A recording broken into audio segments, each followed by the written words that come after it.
and welcome to the New Schools Podcast. Every child is a genius, full stop.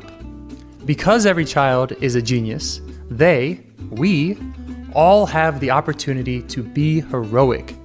And Acton Academy is all about inspiring learners to undertake their own hero's journey.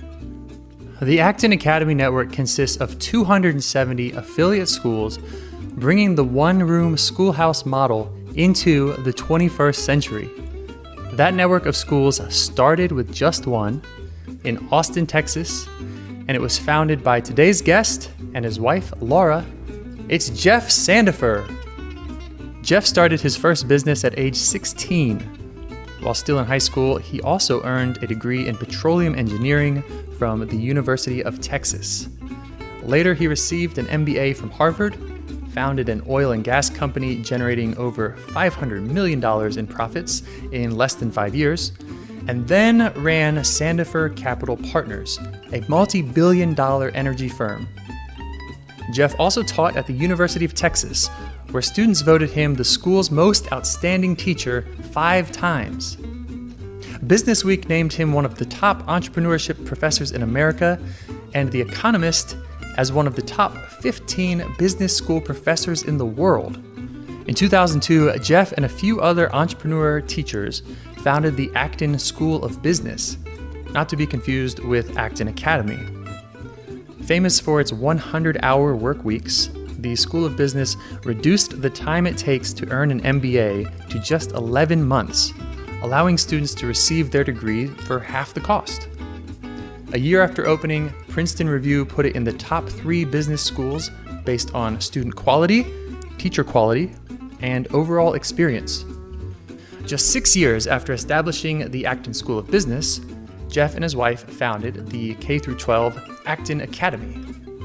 Speaking of Mrs. Sandefer, Laura is the author of a book we highly recommend called Courage to Grow. It tells the whole story of Acton Academy and all the children and families who helped make it so successful.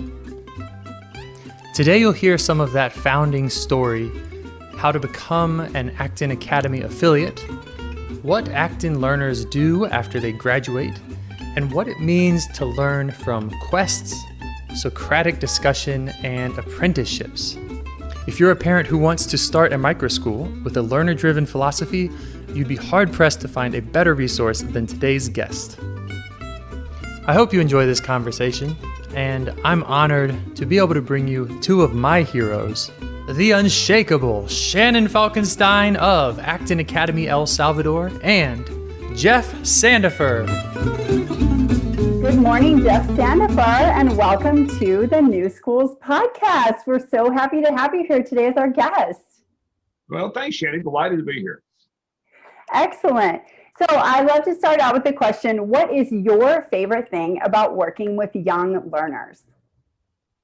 You know, the thing that amazes me the most, and this happens all the time, is just what they're capable of doing. I mean, that adults, as adults, we just don't appreciate what an incredible 6-year-old could do, an incredible 10-year-old.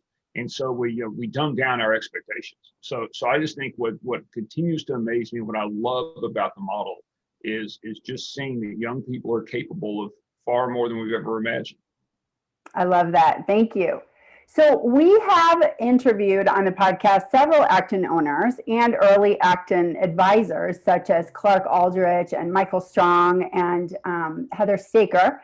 So perhaps our audience knows a bit about Acton Academy already, but could you just catch us all up by telling us the Acton elevator pitch? Sure. I'm not sure I have it down, but so Acton we describe ourselves as a learner-driven community. And what that means is we place as much of the responsibility and the consequences in the hands of young learners as possible. We want them to be game makers in their own lives. We hope that they find a hero's journey in life, that they find a calling that will change the world. In fact, that's our mission, that we believe each person who enters our doors is a genius who deserves to find a calling that will change the world. So it's the Acton model is a model that really places extreme responsibility in the hands of learners as young as possible. And that's really what we're all about. And we've been lucky to be joined by people like you and 270 Actons around the world now, and adding dozens at a time of parents who really want to go on this adventure with us. Nice. Thank you so much. So yeah, our podcast audience is families and educators who feel maybe frustrated, limited, or disillusioned even with the conventional education system. And you and Laura were once those parents. Can you briefly tell us your story of going from being a parent who wanted more for your kids to where you are today with Acton and 270 affiliates around the world? Sure, and I like to make the distinction, at least for Laura and for me, we don't consider ourselves education reformers. I mean, we are parents who wanted something better for our children, who stumbled into an experiment and found something that others adopted, and that even now we serve families. And so we're not out to change the world of education. We're not into education reform. In fact, we think about it as learners and families. But it all started when our two boys, Charlie and Sam, were getting ready to move from Montessori into a traditional school. So they were at that age where you kind of start to age out of Montessori. And our daughter was older, and she was at the very best private school in Austin at a middle school. And so I went to see this teacher there, and he was the best teacher in the school. And I said, I asked him, when should we move the boys? And he was a very tall man. He looked kind of like Abraham Lincoln. He was very tall and kind of slender. And he said, well, as soon as possible. And before even I could even think, I responded. And I said, why? And he said, well, because once they've been exposed to that kind of freedom, they won't enjoy being chained to a desk for 8 hours a day. And I just blurted out, I don't blame him. And this tall, great educator looked down at the ground for the longest time. And I thought I'd offended him because he was so quiet. And then he looked up, and with tears in his eyes, he shook his head and he said very quietly, I don't either. And I went home that day and I said to Laura, I don't know if we're going to homeschool. I don't know if we're going to start a school, but the very best teacher in our city just told me not to put our boys in a traditional school, and I'm not going to do it. We're just not going to do that. And so that was the start of the Acton adventure. We started with a blank sheet of paper. We ended up designing what I consider to be a one-room schoolhouse, 21st century. So all ages of elementary in the same studio, and then later, who would have ever thought we'd have a middle school? We had a middle school, and all the middle school learners are in the same room, up to 36 or so in a room. And then same thing with high school, which we call Launchpad, one-room schoolhouse. And then those 3 one-room schoolhouses are collaborating all the time. So the high schoolers are down leading the middle schoolers, or the elementary schoolers are up teaching math to the high schoolers. And so it's this one-room schoolhouse where we use technology, where it works as a tool, but it's really more about hands-on learning and learning how to lead and learning how to run a culture, learning how to rebuild a society after it collapses. And so that was really the story. And it was just a series of experiments that worked, and the things that worked, we did more of. The things that didn't, we stopped doing. It was about that simple. And then over time, accidentally, people like you found us, and we started growing. And I remember saying to Laura, we should have 10 owners. If we had 10 owners collaborating and learning from each other, the model would get better. And before we knew it, we had 10, and then 25, and then 100, and now we've got over 18,000 auditions from families who want to start an Acton. And we can't obviously start that many, so we're having to be careful about who we say yes to. But it's kind of turned into this movement with, like your Acton in El Salvador, the Actons in 25 countries, and growing quickly. Wow, that's an amazing story. I imagine maybe some folks in our audience might be considering applying for an Acton affiliate. So let's talk about some more specifics about starting your own. So you said there's about 270 currently in the world in 25 countries. Right. And are they all highly similar, or do they kind of have their own flavor? It's a great question, because we think of what we're offering as a kit. I mean, this isn't a slick franchise like you might start at McDonald's. It's more like a kit of Legos, and you build your own. And but what we all are the same is in the learner-driven philosophy, and the idea that each young person is a genius and they deserve to find a calling. We're all the same, is that adults are not an authority in the studio, in the sense that they're not experts who command. They are guides who walk alongside. And so I think every Acton I've ever walked into looks the same, feels the same, and then has the individual flair of whatever a family or a country can bring to it. So they're different in small ways that make them interesting. They're all the same in important ways that make them learner driven. Okay, great answer. Thank you. So how prescriptive is Acton in terms of methodology, content, rules? Yeah, very prescriptive, prescriptive may not be the right word. Very duty and honor bound to live up by the principles. So the beliefs that each child is a genius, the belief that we don't answer questions in the studio, the belief that we all believe in economic, religious, and political freedom.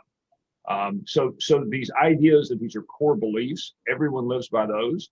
And we send out parent satisfaction and learner satisfaction surveys every week or so. And we actually say, how are we doing? And we share those results to make sure we're all staying true to our promises. But it's not prescriptive in the sense of what's going to happen in the studio today. And so we're experimenting all the time. We have owner and guide forums where there are exchanges going on. Just before you and I came on, you told me there's an interesting exchange of virtual middle schools across countries. And that's even something I didn't know because I hadn't seen it on the forums. But every day, as you know, we'll get 3 to 5 good ideas. And, at our studios, we'll adopt one of them. So the model is continually changing as owners and guides speak to each other on the forums and try new experiments. Fantastic. And what are you looking for? What is Acton Academy looking for in a successful potential owner family? Yeah, so we're always looking at families. So we're looking at people who've had some entrepreneurial experience, because we're not really going to provide the resources to learn how to make payroll or to learn how to sign a rental agreement. I mean, we think that's kind of outside of our purview of what we do. We're looking for people going on an adventure.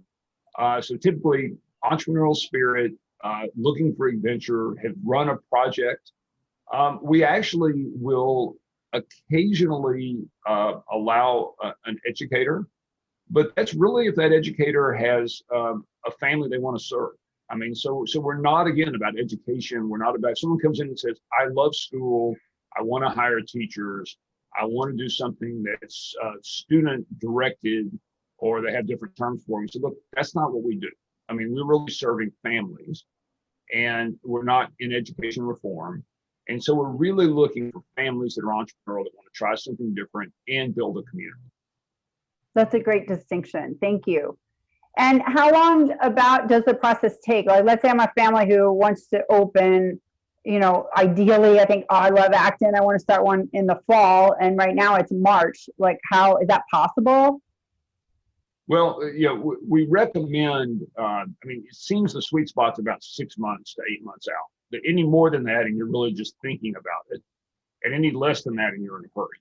So if someone applied now and, got through in a month or so and came to our orientations that we have every 6 weeks or so, they came to the May orientation, that wouldn't be a bad time frame. I mean, you could get on the Acton launched, particularly if you know where you're going to put it. If you're going to start small and in your home, which we often recommend, or in a church or a rental space, you know where it is, then it's fairly easy to do it in 4 or 5 or 6 months.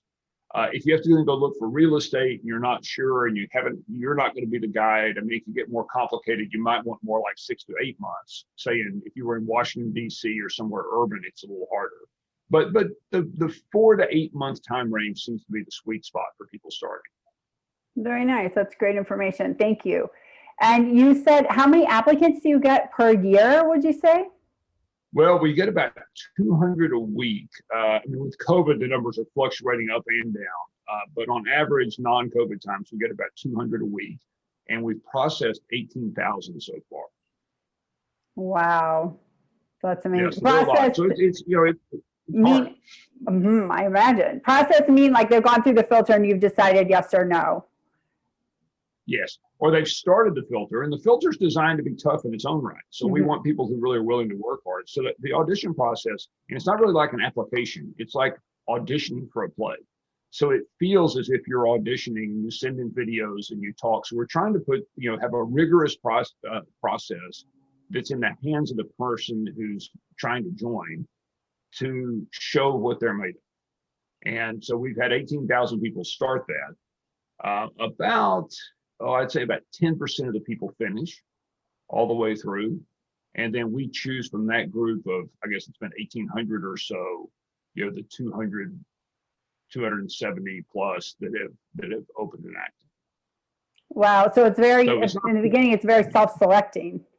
It's like it's very self-selecting. It's not the feet of heart, but if someone really wants to do it, those people rise to the top. Right. That's great. And I understand that similar funnel is mirrored in the guide selection process and also in the learner selection process. Is that true? Yeah, absolutely. So families and for guides, which is our word for teachers, families and guides, same thing. We're looking for people who really burn to do this. And, for us, it's all about how much you want it. I mean, how determined are you to get something done? And same thing at Acton. We don't really care much about what someone's IQ is as a student or their test score. Because what we found is no matter where people come in, they move rather rapidly and they learn quickly. Back to where we started, it's incredible to imagine. You just can't imagine what young people can do. And adults often underestimate that. And so we see learners move at a 10x normal rate when they're working hard. We can keep them working and they keep themselves engaged about a third of the time. So they tend to move at 2 to 3 times the normal rates. So it doesn't matter what your IQ is. If you actually work hard and you're kind to people and you produce good work product, that's the kind of learner we're looking for. That's the kind of family. That's the kind of owner. Fantastic. So let's shift and talk a little bit more about guides. We interviewed Samantha Jansky on the podcast, which was fantastic. Yeah, she's so great. But tell us, from your point of view, what kind of person makes a great guide? Well, and back to families too, it's someone who's on a journey themselves. We talk a lot about the hero's journey. And there's nothing fancy about that. It's the plot of almost every novel and every movie you see. It's Star Wars, it's Pilgrim's Progress, and this idea of the lone hero going out in search of the Holy Grail, fighting monsters along the way and in community. So we're looking for people who are on that kind of journey. And the thing that all heroes find out at the end, is that it isn't whether you get the Grail or not. It's how the hero changes in the process. So we're looking for guides who are on that kind of journey themselves. They want to grow, they want to learn, they want to be tested. And most of all, they really want to ask questions and they're curious. A guide in Acton cannot ever answer a question. And I mean that ever in the studio at any time, adults are not allowed to answer questions, only to offer choices. And so you need a special kind of person who's curious and really believes that the young person in front of them might be the next Albert Einstein or Madame Curie or Margaret Thatcher, or that you really believe that there's kind of a hero inside and that you treat young people accordingly. And that means you're on the journey yourself. So we've found in our Acton that many of our guides have actually decided to become entrepreneurs after working for us and have left. Is that pretty common? Well, at least on our campus, and every Acton's different how they think about it, but our most important hire is an apprentice guide, because we only hire someone who's apprenticing and starting who we think is going to start an Acton. It tends to only be a 2 or 3 year process by the time they're kind of finished guiding. And it's time for them to move on to something else. And quite often, in fact, we have learners that are starting Actons now. So, it's this kind of process of, you're on your own hero's journey. And at the end of that journey, many people will start an Acton. And that's how we think about apprentice guides. We just don't hire anyone that we don't think is likely to start. Fantastic. So talking about learners who now are thinking of starting their own Actons, a lot of questions that we get is like, what do Acton learners do after they graduate? Can you talk a little bit more about outcomes?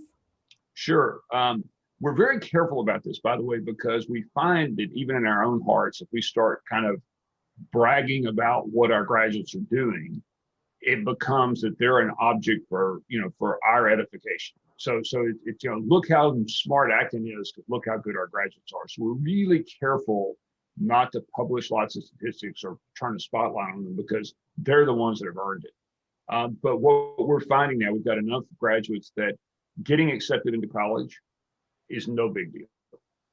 We've had, in fact, we've got a candidate that's about to be accepted in the Naval Academy right now. We've got another graduate that's been accepted into several high-end University of Virginia, Stanford-like schools. Really, the question isn't whether colleges, will take our graduates. It's whether our graduates need college at all. And so they can get in college. That's, in fact, they can get in high-end colleges. But the question is, do they need to go? And we just had a wonderful situation in October. One of our launch padders, one of our high schoolers, applied for a job in the film industry, and he was up against 200 college graduates and industry veterans. And so this was a YouTube channel that every video you made gets 1 million hits. It's a high-end job. And so the young man applies for it.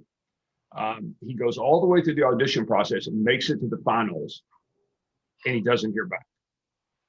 So he is so grateful, and this is the important part, he's so grateful that he goes off and spends 100 hours making one of the videos for the company. And he sends it to the CEO with a note, and it said, look, I understand I didn't get the job, but you gave me a chance. And that's all I can ask for is a chance. And so out of gratitude, I made you this film. It may not be good enough for you to use, but if it is, it's just my gift to you.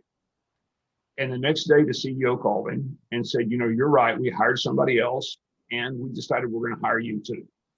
And so he walked in the last day of September and said, I can't come to school tomorrow, October 1st, because I've got a $100,000 a year job. And I will keep up with all my work so I can graduate in May, and I'll come back and see all, because I love my Launchpad class. But I've got a real job. And I saw him recently. I said, what's it like to have a real job? And he said, they don't let you do everything you want to do all the time. And I said, yeah, when they're paying you that kind of money, you do what they ask you to do. But he's just thriving. And he said to me, he goes, I was thinking at some point I would go to the USC Film School. And I said, well, you wait 3 or 4 more years, you can go as an adjunct, you can teach there. You don't need to go get a degree. So that's what we're doing. We're preparing Launchpadders, and they're preparing themselves for a next great adventure in life. We started apprenticeships in middle school. And so at the first year of middle school, you're out in the world working. You're working every year after that. And this young man had been in a red carpet Hollywood film. He directed a film. I mean, he'd earned everything he had to get that job. And, maybe at some point he goes back to USC Film School. Maybe he just becomes an award-winning director and never goes to college. Wow, that's a beautiful story. I love that. I love the values inherent in that story of gratitude. Yeah. And of giving without expecting something in return. Yeah, he was so grateful. And of course, that came through. And our Launchpadders are just like that. They're out there in the world doing amazing things. Again, which may or may not include college. Right. Thank you. Thank you for that answer. So Acton, you talked about how your sons have been in a Montessori school. And I know we often talk about how Acton has its roots in Montessori. Can you dig a little deeper in that? And what aspects is Acton similar to Montessori? Well, it's funny. My wife, Laura, and I were walking yesterday, and we were talking about, I saw a great quote. It was on psychology, and it was talking about how Freud and Adler didn't get everything right in psychology. And one of the people that came after them said, even a pygmy standing on the shoulders of a giant can see further. And so, don't discount Freud and Adler just because they didn't get everything right. They were giants. And I said to Laura, that's how I feel about Maria Montessori. I mean, she really got everything right. Her respect for the child, her belief in the child's genius.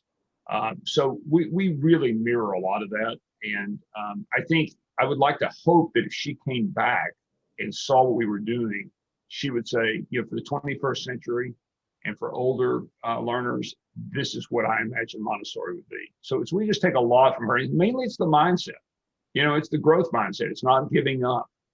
Heroes aren't successful. I mean, heroes aren't necessarily just celebrities or people who get rich. Heroes get back up. I mean, just heroes never give up. And I think Maria Montessori had that sense of grit and that spirit that young people can do anything. And so we borrowed, greatly from that tradition. Fantastic. So what, now we're in the middle of this COVID pandemic. It's been almost a year, right? And how has that affected the global Acton community? Well, I mean, COVID's affected everyone, and we're no exception to that. In the sense of the uncertainty of knowing whether you can be on campus or not. Our campus has been lucky; we've stayed open the entire time. But it's been a matter of luck. I mean, we've managed all the protocols for health and safety, but still, we haven't had an outbreak within the school that caused us to close. And other people have had outbreaks, so we're all managing that the best we can. We found that. I mean, literally the next day after we all went virtual, all of our students, all of our learners were online doing squad meetings, planning what they were going to do, kind of transitioning from hands-on activities to figuring out how to do that from home. I didn't even know how to get on Zoom. I didn't know what Zoom was. And, they were all on Zoom and they were recording things, they were working things out. And it was just, our parents were blown away because it was just an automatic transition, because to them that was easy. But it wasn't about the technology, it was about the relationships, and it was about the work ethic, and it was about being able to plan ahead your day and set goals and reach them. And so that made it, so we had this period where it was just like, wow. And then we began to realize, human community is very important, and that a virtual Acton is not like being in the studio, because much of what we do is about community building and hands-on and people to people. And you can only do so much of that like we're doing now. It's a wonderful tool. So while our studios, remain strong, and I mean, compared to traditional schools, it's just night and day. It's not even close. Virtual is no substitute for being in person. And so, we've tried to stay in person, or we have stayed in person the whole time. I know Actons around the world have done everything they can to maintain as much human-to-human contact. And I think that's important. And I'm looking forward to when we get past all of this. So we fared much better than the traditional schools who really weren't prepared, because we live with technology. And as you know, screen time is not that important to us, but communication is. And so we're good with the technology on that, but it's no substitute for being in person, just not at all. Yeah. So students at Acton do a lot of hands-on projects called quests, right? That are about 6 weeks runs of learning a topic in depth and hands-on. And that's kind of gamified. Can you tell us, pick your favorite quest and just give us a rundown of what that looks like? Well, my personal favorite is called the electricity quest. And this is when we do middle school and Launchpad. And the learners are reading about Robert Moses, who built New York City and really believed in centralizing, city building, and Jane Jacobs, who really believes cities should emerge on their own. And we always have an overarching question for the year, and this one is, when should a hero submit to authority? And so the question is, should cities be emergent or should they be planned? And so the learners are studying about all that, and they're putting together their tools, and they're learning about electricity, and they're wiring a city. So they're creating little bitty houses and streets and amenities, and each house has an LED. And if you have a mansion, it has 2 LEDs. And if you have an apartment house, it may have 2 whites and 1 red. So they all have different power requirements. For every so many dwellings, you have to have a grocery store or a police station, and those have different power requirements. So you start out in these small teams building a section of your city, but there's an equation that determines the wealth of your city. It's based on real cities, that talks about population density and amenities. And so basically how to build a city. What happens though after a time is you realize to win the game, your piece of the city has to fit with someone else's piece. But Shannon designed hers on a 9-volt footprint, and I did a 12-volt footprint. So now we got a problem. And so over time, these different sections of the cities have to get built onto each other. And you're either rewarded or penalized, depending on how well you do it, for planning ahead or cobbling together, just like real cities. And by the end of this, you've also learned a lot about wind power and coal and natural gas, and you've had to decide how to power your city. And by the final exhibition, which the public's always invited to, there's basically a series of dice rolls to determine whether the wind blows or coal prices are up or natural gas prices are up. Now, my friends in Texas at the moment are all freezing to death because our windmills are frozen and our solar panels are covered with snow. And so what seemed like a good bet on green technology may turn out to not be a good bet. Same thing happens in the exhibition. And at the end of the day, the city that can keep the lights on for the longest at the lowest possible cost to create the most wealth and prosperity in the city wins. We have learners, Shannon, who stay up for, up to till midnight every night of the week wiring their cities. And they're learning so much about how electricity works, about how cities work, about freedom, about regulation.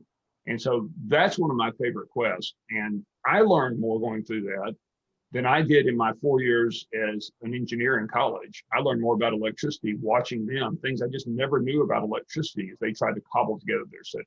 So that's an example of a hands-on 6-week Acton quest. Wow, that's fantastic. Did you design that quest? I did. Well, I designed the basics of it, and then I watched what they did. And as we've repeated it several times, they've really designed that quest, because as we learn from what different learners do, we can change the rules of the game and to make the game even more fun to play. So I put the bare bones part of it together, and they've really built the rest. And so how do these projects develop out of what do they develop out of? Like, did you see that as like a major question, as you are an adult and watching cities thrive or not thrive, and then looking at, hey, this would be a great thing to engage the students in simulating, and what other, what is the inspiration for each individual quest? Well, I think it can start from several places. It can start from, gosh, we need to learn something about electricity. Why is electricity important? Or it can start from the overarching question. In this case, when does a hero submit to authority? And then kind of stumbling onto Jane Jacobs and Robert Moses and really saying, gosh, I don't know. Is it better that cities are emergent, that they emerge, or is it better that they're planned? Well, I can see both sides of that case, right? I mean, Houston is unzoned in Texas. Austin's highly planned. Which one's better? It's a great question. Better, how do you define better? So they almost always come out of this looking for a synthesis of a really pressing question and a hands-on skill you can use in the real world. So we expect after this quest that you could rewire parts of your house if you needed to, because you understand the difference between AC and DC and 120 volts and 100 amps. And so like cooking and chemistry, that quest, they're learning a lot about chemistry, but they're also learning to cook. And at the end of that, the cooking and chemistry quest is a giant exhibition where it's like the TV show Chopped, where you have to make something, but you get points for describing the chemical reactions going on, in a cooking process you didn't know beforehand. And so it's an example of using chemistry to cook. There's almost always, or there is always, a real world component to the exhibition and the quest. Okay, so practical, hands-on component, and then a larger, more philosophical dilemma that humans are facing in civilization. And we also, while we don't care about the transcript at the end of Acton Launchpad or high school, they do look exactly like a high-end prep school transcript. So if a college looks at them, we can translate Quest into credits for a normal high school. So we're also making sure that, when our young people come out of chemistry, they know far more chemistry than if they'd sat and thumbed through a textbook and taken a standardized test. Yeah. So we're cognizant of that, but truthfully, they just blow that away. I mean, they actually remember all the things about how chemistry works and how to balance equations. Our son just started in aerospace engineering at Georgia Tech, and the chemistry was what we did in middle school, because he remembers it because it's real chemistry. It's actually using it to do something, not memorizing equations. Wow, that's very inspiring. Thank you so much. So I know you don't want to, I know you're not an education reformer, and thank you for making that point clear. But do you probably think sometimes about how COVID will affect education in the future, like the post-COVID education landscape? What are some things that you predict will change from elementary all the way to university? Well, the universities are probably the easiest thing to predict, because those of us that spend a lot of time thinking and watching universities, it's been clear for 20 years universities are in decline. I personally think they're doomed. That doesn't mean Harvard University won't still be around in 50 years. It will be. But I think the value delivered by universities for the amount of effort put in and the amount of money is, most of them deserve to go bankrupt. So I think we're going to see that accelerated. I believe COVID has shown many parents and many learners that what's going on in universities isn't worth it. I think the ideological just poisoning, and that's not a political statement. It's that people should go to universities and whatever their beliefs when they go in, they should turn them upside down, right? And examine them and tear them apart. And when you're not allowing free speech, that doesn't happen on either side, left or right, however you want to come. So I just think that what we'll see with COVID is an acceleration of the bankruptcy or the unveiling of the bankruptcy that's already gone on in universities. So I think that's a done deal, and it's just going to happen faster.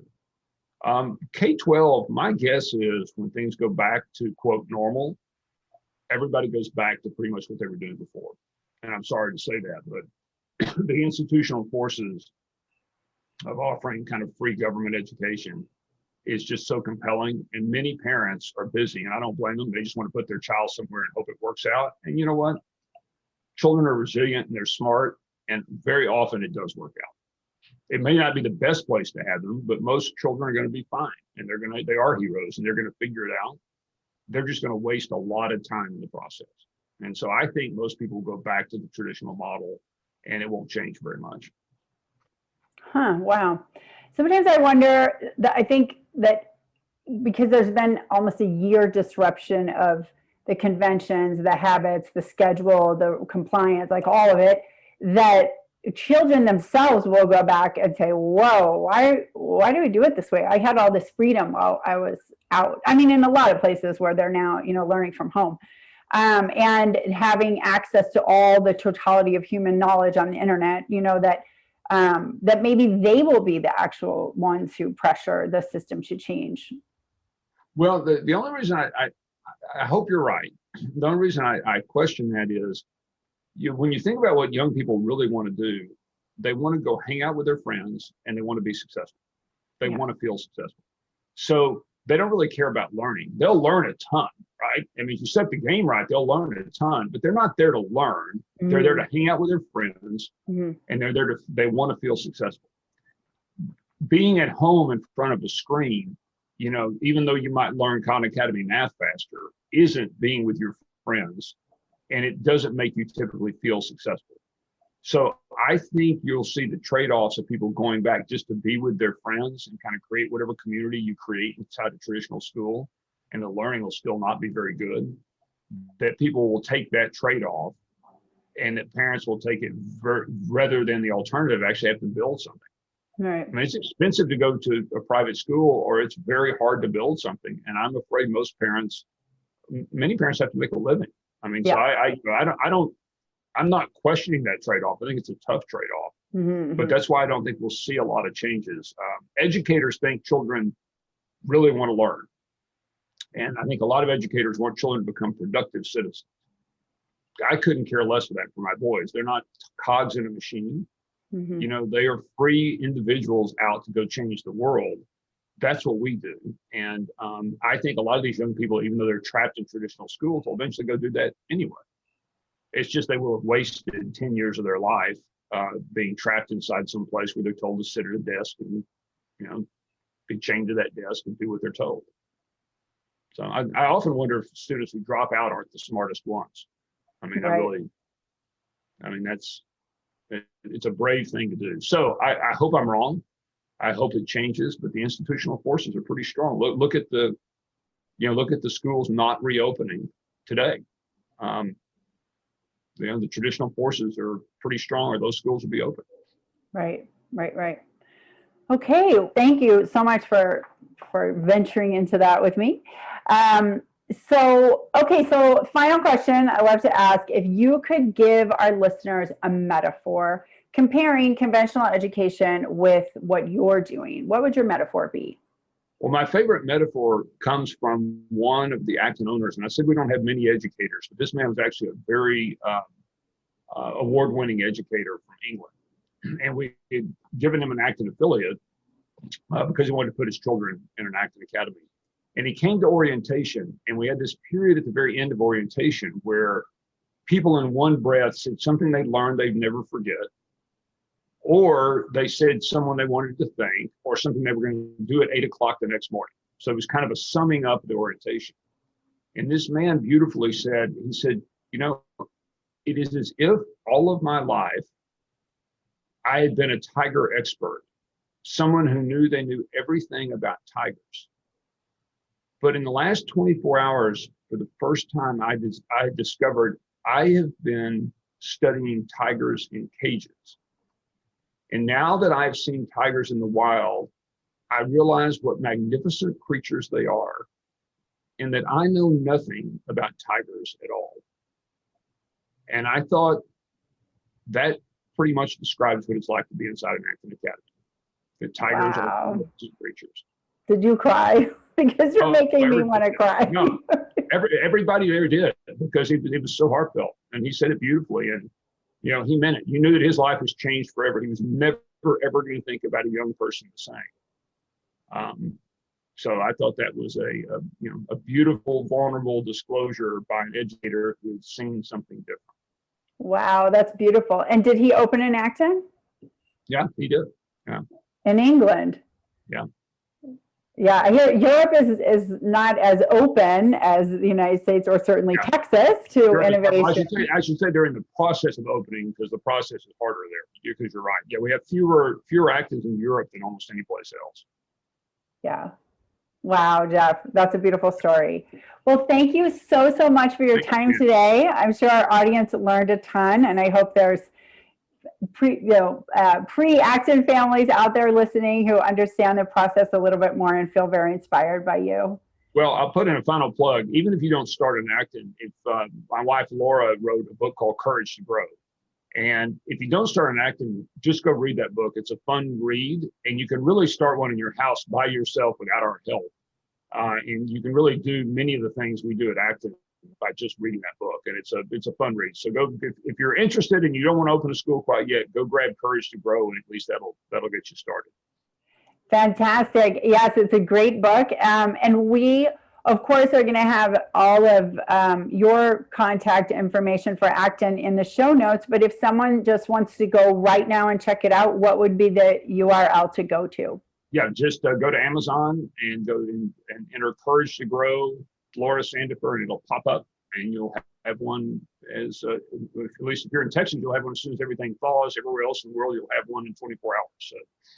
Great. And for Acton Academy, actonacademy.org? ActonAcademy.org. Yeah, okay. And you can go there and start the audition process. Awesome. Okay. Thank you so much, Jeff. All right. Take care. Bye. Stay warm. Bye.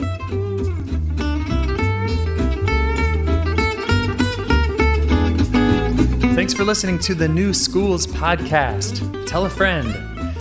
Previous episodes and show notes, including any books or websites our guests recommend, can be found at thenewschools.com. If you're a parent who is looking for a new school for your family, send us a message. We would love to help.